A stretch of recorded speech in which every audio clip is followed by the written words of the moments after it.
केदारनाथ मंदिर किसने बनवाया था? दोस्तों, हिमालय की बर्फीली चोटियों के बीच एक ऐसा मंदिर मौजूद है जिसे सिर्फ पत्थरों से नहीं बल्कि आस्था, रहस्य और चमत्कारों से बनाया गया माना जाता है। ये है भगवान शिव का पवित्र धाम, केदारनाथ टेम्पल। लेकिन क्या आपने कभी सोचा है, आखिर केदारनाथ मंदिर को बनवाया किसने था? क्या इसे पांडवों ने बनवाया था या फिर आदि शंकराचार्य ने? और हजारों साल पुराना ये मंदिर इतनी भयानक बर्फ, तूफान और आपदाओं के बाद भी आज तक कैसे खड़ा है?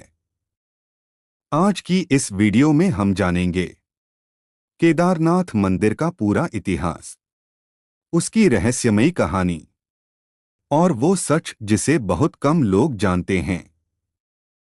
तो वीडियो को अंत तक जरूर देखिए, क्योंकि अंत में मैं आपको बताऊंगा एक ऐसा रहस्य जिसने वैज्ञानिकों को भी सोचने पर मजबूर कर दिया।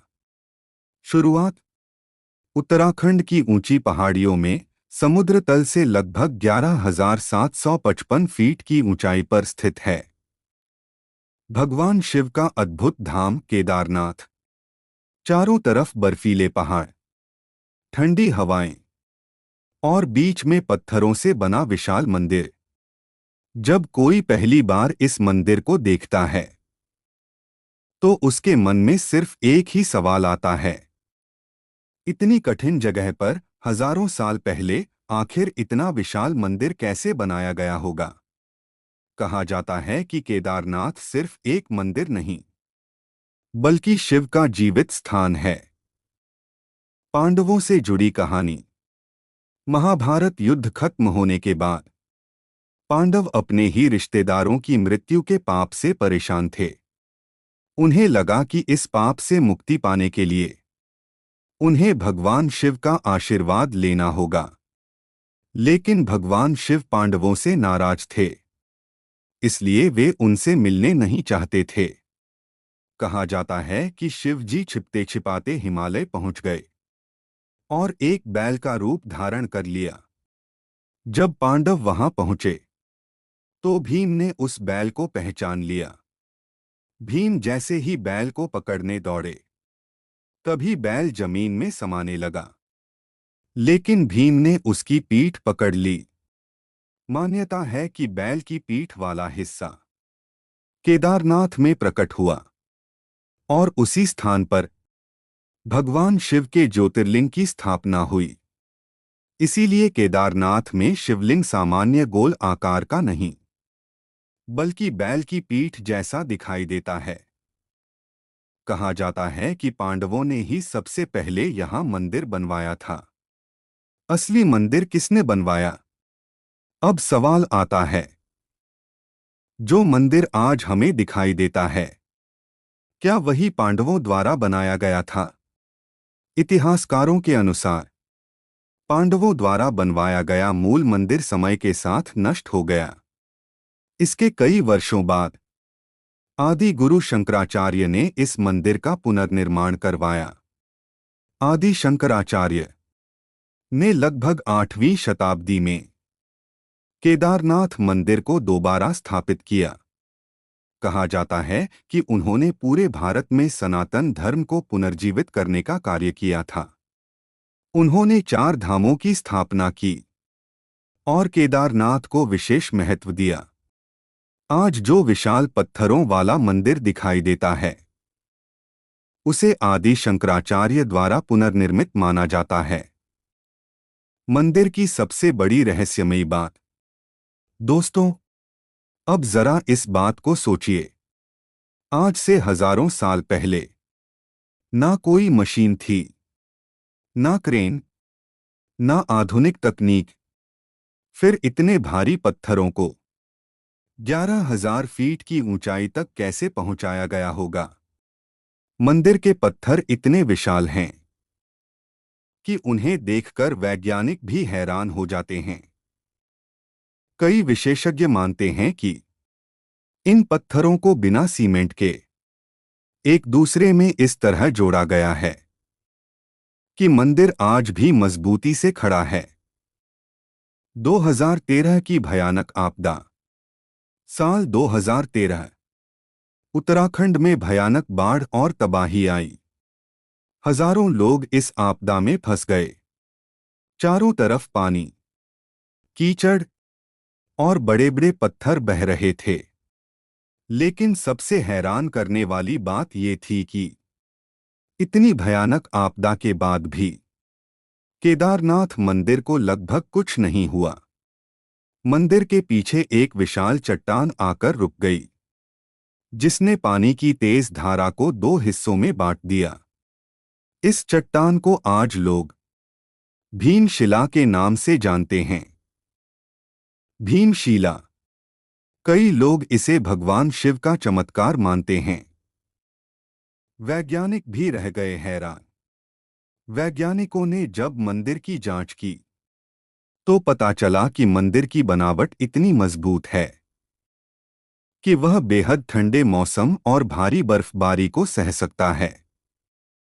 कहा जाता है कि मंदिर की संरचना विशेष तरीके से बनाई गई थी ताकि हिमालय के कठिन मौसम का असर कम पड़े। यानी हजारों साल पहले भी भारत में ऐसी वास्तुकला मौजूद थी जिसे आज का विज्ञान भी सराहता है। केदारनाथ मंदिर 6 महीने बंद क्यों रहता है? केदारनाथ टेम्पल उत्तराखंड की ऊंची पहाड़ियों में स्थित है। सर्दियों में यहां इतनी भारी बर्फबारी होती है कि पूरा क्षेत्र बर्फ से ढक जाता है। तापमान कई बार माइनस में चला जाता है। चारों तरफ सिर्फ बर्फ ही बर्फ दिखाई देती है। इसी वजह से हर साल दीपावली के बाद केदारनाथ मंदिर के कपाट बंद कर दिए जाते हैं और लगभग 6 महीने बाद अक्षय तृतीया के समय मंदिर दोबारा खोला जाता है। इन 6 महीनों में वहां कोई इंसान नहीं रहता, ना कोई पुजारी, ना कोई श्रद्धालु, ना कोई सुरक्षाकर्मी। पूरा मंदिर बर्फ के बीच अकेला खड़ा रहता है। कपाट बंद करते समय क्या होता है? जब मंदिर के कपाट बंद किए जाते हैं तो एक विशेष पूजा की जाती है। भगवान शिव की पूजा अर्चना के बाद मंदिर के अंदर एक दीपक जलाया जाता है। इस दीपक को अखंड ज्योति माना जाता है। पुजारी मंदिर को पूरी विधि विधान से बंद करते हैं और फिर सभी लोग वहां से नीचे चले जाते हैं। इसके बाद शुरू होते हैं हिमालय के सबसे कठिन 6 महीने।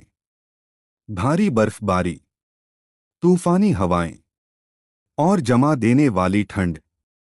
ऐसे मौसम में सामान्य इंसान कुछ घंटे भी नहीं रह सकता।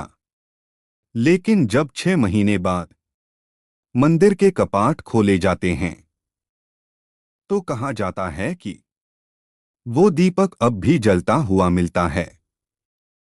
आखिर दीपक जलता कैसे रहता है?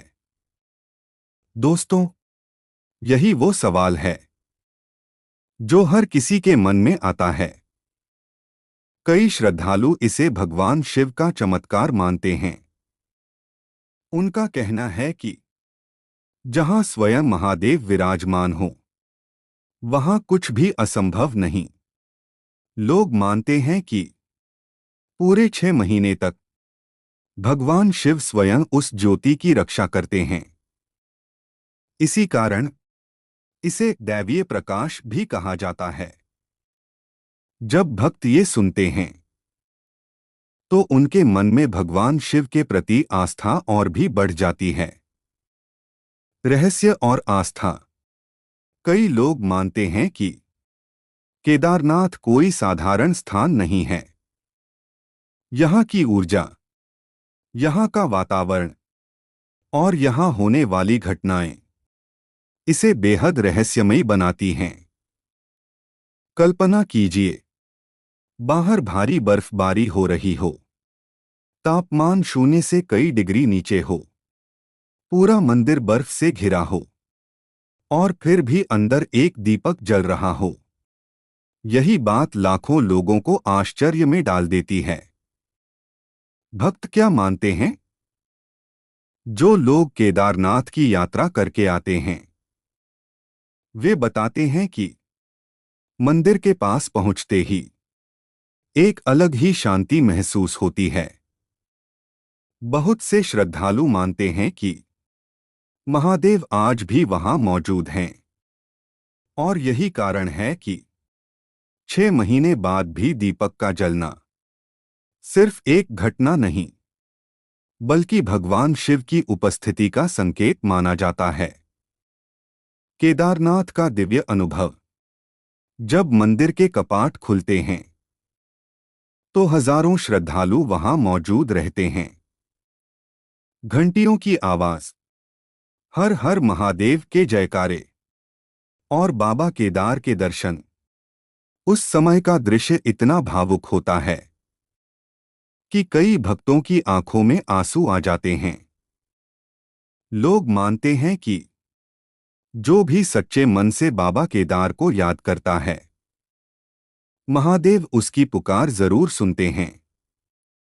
केदारनाथ में रात को क्या होता है? दिन में लाखों श्रद्धालुओं से भरा रहने वाला केदारनाथ धाम रात होते ही बिल्कुल बदल जाता है। सूरज ढलते ही हिमालय की ऊंची चोटियों पर अंधेरा छाने लगता है। ठंडी हवाएं तेज हो जाती हैं और धीरे धीरे पूरा इलाका एक गहरी खामोशी में डूब जाता है। लेकिन सवाल ये है कि आखिर केदारनाथ में रात को ऐसा क्या होता है जिसे लोग रहस्यमयी मानते हैं? क्यों कई लोग कहते हैं कि रात में वहां एक अलग ऊर्जा महसूस होती है और क्यों कुछ श्रद्धालु मानते हैं कि केदारनाथ की रातें साधारण नहीं होती, रात होते ही बदल जाता है माहौल।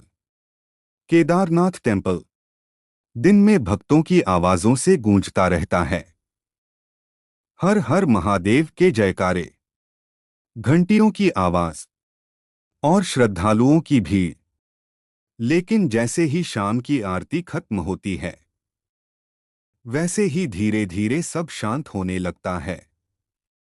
दुकानें बंद होने लगती हैं, यात्री अपने कमरों में चले जाते हैं और कुछ ही देर में पूरा केदारनाथ बेहद शांत हो जाता है। सिर्फ ठंडी हवाओं की आवाज सुनाई देती है। रात की ठंड और खामोशी। केदारनाथ हिमालय की ऊंचाई पर स्थित है, इसलिए रात में यहां का तापमान बहुत तेजी से गिरता है। कई बार इतनी ठंड होती है कि सांसों से धुंध निकलने लगती है। चारों तरफ अंधेरा, ऊपर आसमान में चमकते तारे और सामने बर्फ से ढके पहाड़। जो लोग पहली बार केदारनाथ में रात बिताते हैं वे बताते हैं कि वहां की खामोशी साधारण नहीं लगती। ऐसा महसूस होता है मानो पूरा वातावरण ध्यान में डूबा हुआ हो। मंदिर की रात की आरती। रात में मंदिर में विशेष पूजा और आरती होती है। जब मंदिर के अंदर दीपक जलते हैं और शिव स्तुति गूंजती है तो पूरा वातावरण भक्तिमय हो जाता है। कई श्रद्धालु कहते हैं कि रात की आरती के समय उन्हें एक अलग ही ऊर्जा महसूस होती है। कुछ लोग तो इसे महादेव की उपस्थिति मानते हैं। लोग क्यों मानते हैं रात को रहस्यमयी? केदारनाथ सिर्फ एक धार्मिक स्थान नहीं है, यहाँ की हर चीज में एक गहरी आध्यात्मिक भावना जुड़ी हुई है। रात के समय जब भीड़ खत्म हो जाती है और चारों तरफ सिर्फ पहाड़ और शांति रह जाती है तो लोगों को ऐसा महसूस होता है मानो वो किसी दूसरी दुनिया में आ गए हों। कई श्रद्धालु बताते हैं कि रात में मंदिर के पास बैठकर उन्हें मन की शांति मिलती है। कुछ लोग घंटों तक बस मंदिर को देखते रहते हैं। तारों से भरा आसमान केदारनाथ की रात का सबसे सुंदर दृश्य होता है। वहां का आसमान शहरों की तरह यहां प्रदूषण नहीं होता, इसलिए रात में हजारों तारे साफ दिखाई देते हैं। जब बर्फीले पहाड़ों के ऊपर तारों भरा आसमान दिखाई देता है तो दृश्य किसी स्वर्ग से कम नहीं लगता। कई यात्री बताते हैं कि वो पल उनकी जिंदगी का सबसे यादगार अनुभव बन जाता है। रात में डर क्यों लगता है? कुछ लोगों को केदारनाथ की रातें रहस्यमयी और थोड़ी डरावनी भी लगती हैं, क्योंकि वहां बहुत ज्यादा शांति होती है। चारों तरफ ऊंचे पहाड़ होते हैं और मौसम कभी भी बदल सकता है। तेज ठंडी हवाएं, अचानक कोहरा और गहरी खामोशी कई लोगों को अंदर तक महसूस होती है। लेकिन शिव भक्त मानते हैं कि जहां महादेव का वास हो वहां डर नहीं, सिर्फ आस्था होती है। साधु संत और ध्यान कहा जाता है कि कई साधु संत रात के समय ध्यान और साधना करते हैं। उनका मानना है कि रात की शांति में मन जल्दी एकाग्र होता है। इसीलिए केदारनाथ की रात ध्यान और भक्ति के लिए बेहद खास मानी जाती है। अंतिम अनुभव केदारनाथ की रात को शब्दों में पूरी तरह बताया नहीं जा सकता, उसे सिर्फ महसूस किया जा सकता है। बर्फीली हवाएं, मंदिर की घंटियां, तारों से भरा आसमान और महादेव का दिव्य ध्यान उसे जिंदगी भर नहीं भूल पाता। अंतिम रहस्य। लेकिन दोस्तों, केदारनाथ का सबसे बड़ा रहस्य ना वो मंदिर है, ना वो पहाड़, ना वो चमत्कार, बल्कि सबसे बड़ा रहस्य ये है कि आखिर क्यों वहां पहुंचते ही इंसान के मन को एक अलग शांति महसूस होने लगती है।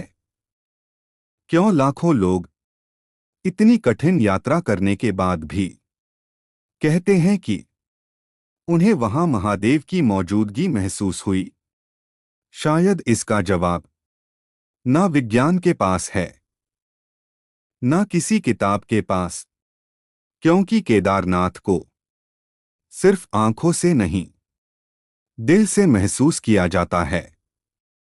और शायद यही केदारनाथ का अंतिम रहस्य है। अब आप बताइए, क्या ये सिर्फ संयोग है या फिर महादेव का चमत्कार? अपनी राय कमेंट में जरूर बताइए। और ऐसी ही रहस्यमयी वीडियो के लिए चैनल को सब्सक्राइब करना मत भूलिए। हर हर महादेव।